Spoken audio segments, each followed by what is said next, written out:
Hello friends, आज अपन drought के classification के बारे में अपन डिस्कस करेंगे। इससे जो पहले वाला अपन ने वीडियो बनाया था उसमें अपन ने ड्रॉट के बारे में पढ़ा था और उसमें जो जो टर्म्स यूज होती है उसके बारे में पढ़ा था।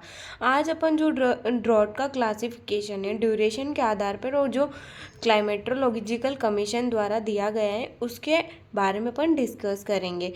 आपको पता है कि ड्रॉट क्या है। ड्रॉट है स्कैरसिटी ऑफ वाटर, जहाँ पे वाटर की कमी हो जाती है या फिर रेनफॉल कम होती है। रेनफॉल जहाँ पे मॉइस्चर स्ट्रेस हो जाता है या नमी की कमी हो जाती है उस कंडीशन को अपन ड्रॉट बोलते हैं।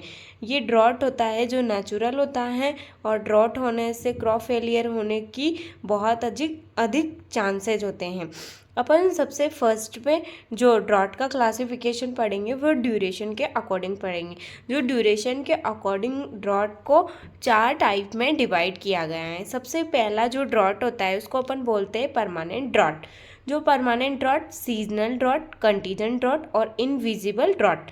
जो परमानेंट ड्रॉट होता है वो हमेशा डेजर्ट क्लाइमेट में आएगा, जहाँ पे सूखा हमेशा पड़ेगा। मतलब वहाँ पे फिक्स है कि अगर वहाँ पे इरिगेशन फैसिलिटी अवेलेबल है तो अपन वहाँ पे क्रॉप को ग्रो कर सकते हैं, नहीं तो अदरवाइज़ वहाँ पे क्रॉप को ग्रो नहीं कर पाएंगे, क्योंकि वो कहाँ पे आ रहा है, परमानेंट आ रहा है, हर बार आएगा, उसका फिक्स है।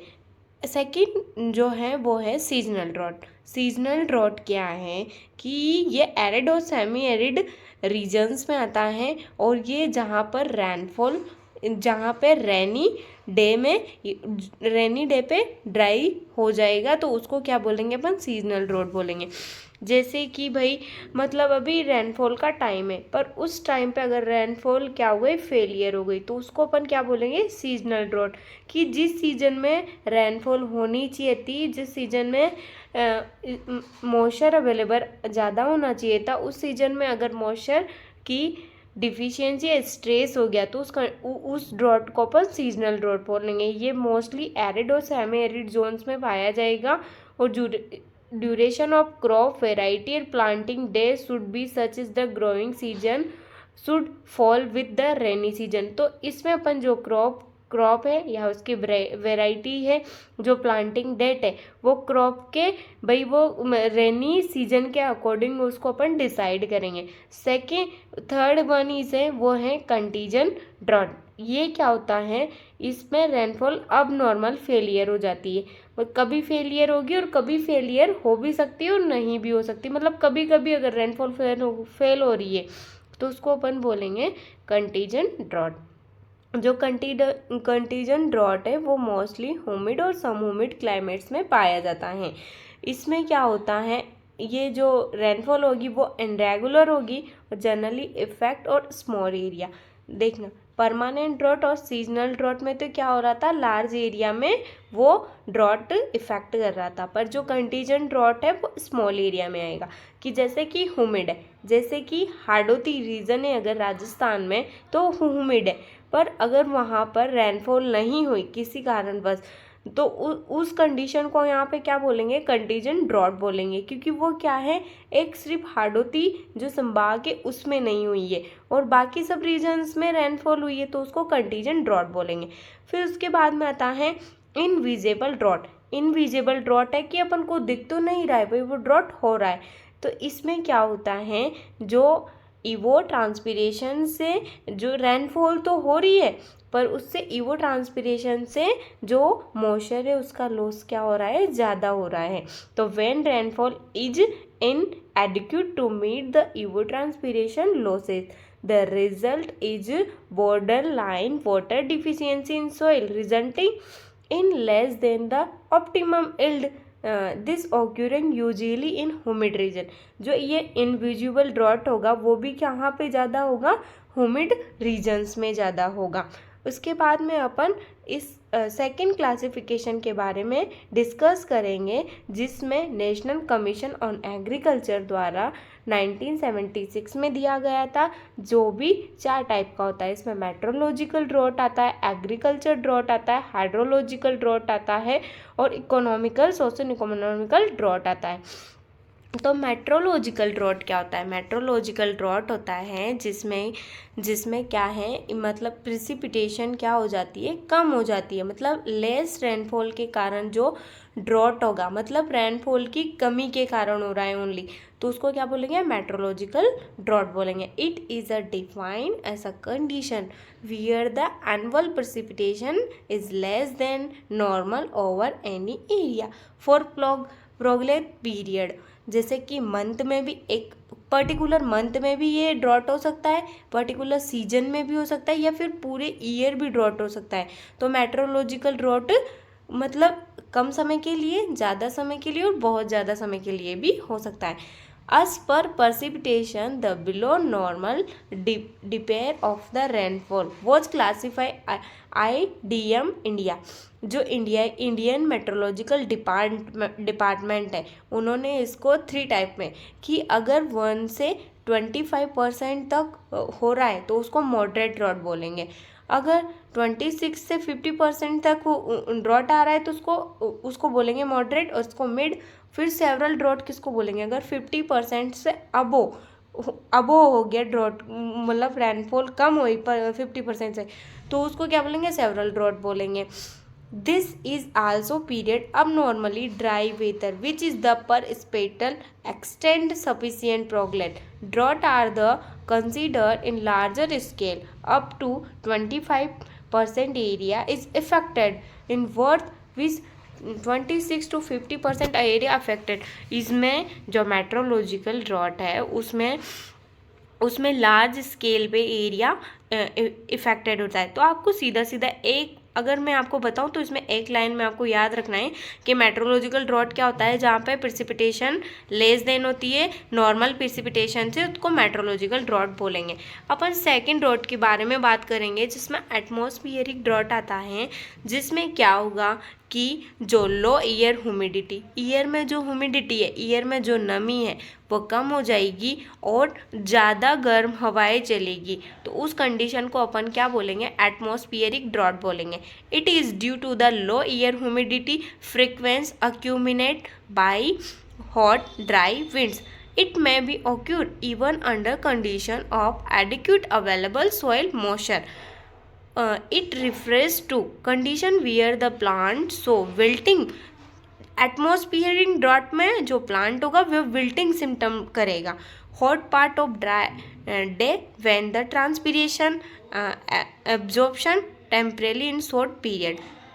उसके बाद में अपन हाइड्रोलॉजिकल ड्रॉट के बारे में अपन बताएंगे। हाइड्रोलॉजिकल ड्रॉट क्या होता है? हाइड्रोलॉजिकल ड्रॉट भी एक मेट्रोलॉजिकल ड्रॉट की तरह ही होता है, पर इसमें क्या होता है कि वाटर सरफेस है, उसकी वाटर सरफेस का या सब सरफेस का क्या हो जाएगा? डिप्लेशन हो जाएगा। तो उसमें क्या होएगा? प्लांट को वाटर नहीं मिल पाएगा। जैसे कि meteorological drought, when prolonged result in the hydrological drought with depletion of surface water in dry of the reservoirs tank, it result in deficiency of water for all sector using water. जहाँ पे वो all sector में use हो रहा है water, उन सभी जगह पे क्या हो जाएगा? वाटर की डिफिशियंसी हो जाएगी। This is a base on the water balance. How is effect irrigation whole is the bringing crop the maturity. ये अगर इरिगेशन अवेलेबल नहीं है तो वह क्रॉप की मैच्योरिटी को भी क्या करेगा? इफेक्ट करेगा। इसको हाइड्रोलॉजिकल ड्रॉट बोलते हैं। हाइड्रोलॉजिकल ड्रॉट में आपको सीधा सा याद रखना है कि जो वाटर की सरफेस है, सब सरफेस है, उसमें वाटर की डिफिशियंसी हो जाती है और वाटर किसी कारणवश से उसको, मतलब जो सॉइल होती है वो एब्जॉर्ब नहीं कर पाती, उसको हाइड्रोलॉजिकल, मतलब वाटर तो अवेलेबल है पर वो वहाँ पे उसकी ज़मीन के अंदर नहीं जा, जैसे कोई पाउंड है उसके अंदर फिर वो वाटर नहीं जा पाता ना, एक लेयर बन जाती है, तो उसकी वजह से वहाँ पे क्या हो जाता है? वाटर डिफिशियंसी हो जाती है, तो उसके कारण वहाँ पे ड्रॉट हो जाएगा। फिर उसके बाद में एग्रीकल्चर ड्रॉट आता है, उसको सोयल ड्रॉट भी बोलते हैं। एग्रीकल्चर ड्रॉट में क्या होगा? सोइल में मॉइस्चर स्ट्रेस हो जाएगा, तो उसकी वजह से वहाँ पे क्या होगा? क्रॉप यील्ड में नुकसान होएगा और अगर इकोनॉमिकली भी फार्मर को बहुत ज़्यादा नुकसान होगा। तो it is the result of soil moisture stress due to the imbalance between available soil moisture and evapotranspiration of crop. Imbalance हो जाएगा। क्या इनबैलेंस होगा कि इवोट्रांसपिरेशन और जो सोइल मॉइस्चर है उनमें इनबैलेंस हो जाएगा अवेलेबल का। तो उस कंडीशन में कौन सा ड्रॉट बनेगा? एग्रीकल्चर ड्रॉट बनेगा। उसके बाद में आता है ये एग्रीकल्चर ड्रॉट को 3 टाइप में, भाई early season drought, mid season drought और लेट सीजन ड्रॉट। जो लेट सीजन ड्रॉट है उसको टर्मिनल ड्रॉट भी बोलते हैं। अर्ली सीजन ड्रॉट क्या हो गया कि पहले ही बारिश हो गई, मान लो पहले बारिश हो गई और फार्मर ने क्या कर दिया, सीड को सो कर दिया, सोइंग कर दी, सीड की सोइंग कर दी और उसके बाद में फिर बहुत, ये अर्ली सीजन ड्रॉट ये जैसे ड्राई स्पेल के जैसा हो गया। मिड सीजन में कैसा हो गया कि उसकी वेजिटेटिव ग्रोथ हो रही है और प्लांट को क्या है, मॉइस्चर की अवेलेबल की उसको रिक्वायरमेंट है, पर फिर जिस टाइम पे क्या होगी, रेनफॉल नहीं होगी, तो उसको मिड सीजन ड्रॉट बोलते हैं। लेट सीजन ड्रॉट में क्रॉप मैच्योरिटी के टाइम पे अगर रेनफॉल की कमी हो गई या फिर सोइल में मॉइस्चर स्ट्रेस हो गया तो उसको लेट सीजन ड्रॉट बोल देंगे। उसके बाद अपन इसकी 2 अदर टर्मिनोलॉजी भी दी गई है, जिसमें एक तो रिलेटिव होता है, रिलेटिव ड्रॉट होता है, जो क्या होता है, the drought of one crop many not be a drought situation for another crop. किसी एक पर्टिकुलर क्रॉप के लिए होता है, वो अदर क्रॉप्स के लिए नहीं होता है। अ कंडीशन में be drought situation for growing rice but the same situation is not be drought for the groundnut. जैसे कि अपन ने राइस ग्रो किया और फिर रेनफॉल नहीं हुई, मतलब कम रेनफॉल हुई, तो उस सिचुएशन में राइस के लिए तो वो कंडीशन क्या हो गई, ड्रॉट की हो गई।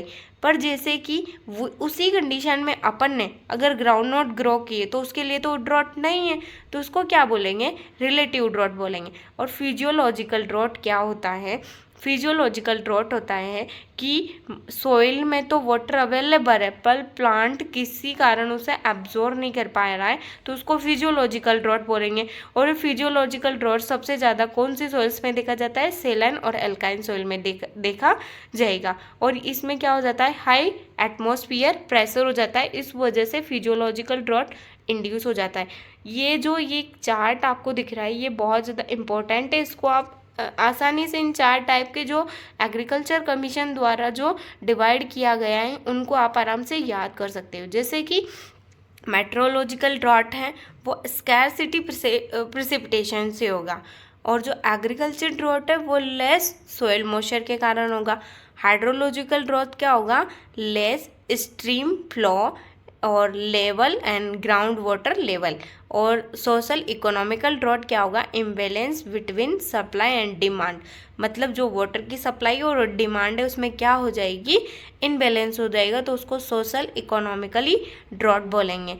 थैंक यू गाइस, आज अपन ने ड्रॉट के क्लासिफिकेशन के बारे में पढ़ा और इसके बाद अपन ड्रॉट में जो मतलब इसको कैसे रोक सकते हैं ट्रांसपीरेशन को, इनके बारे में डिस्कस करेंगे अगले लेक्चर में। तो आप मेरे चैनल को सब्सक्राइब करें, लाइक करें, शेयर करें और कमेंट करें, प्लीज़ सपोर्ट।